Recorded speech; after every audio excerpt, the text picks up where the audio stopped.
No, Barry King's son was abducted here in Birmingham back in 1977. And tonight, Mr. King is telling us the detectives have requested a DNA sample from him. And he's not the only relative of a victim who's been asked to provide genetic samples.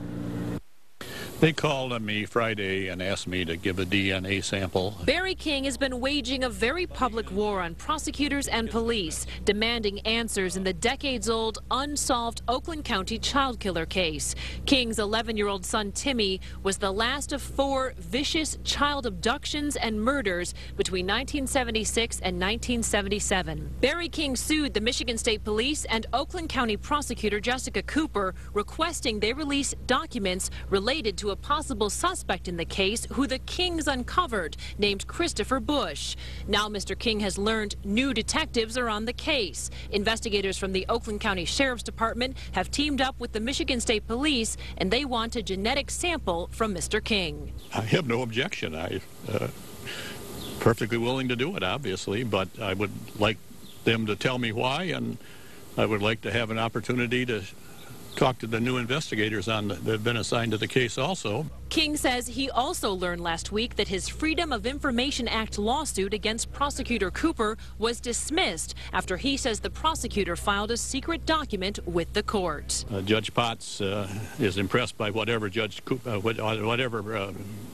filed with the court, and which has not been identified to my family.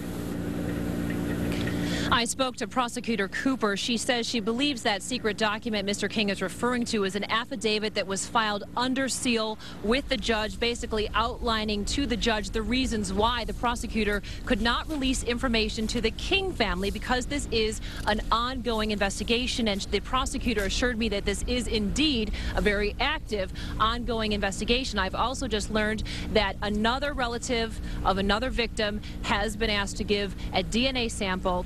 Mark Stebbins, his brother. Now, Mark was the first victim of the Oakland County Child Killer. Just a few hours ago, he gave a DNA sample to detectives. Reporting live in Birmingham, I'm Heather Catallo, Channel 7 Action News. Diana, back to you. Well, Heather, do you know why they're asking for DNA samples from these family members?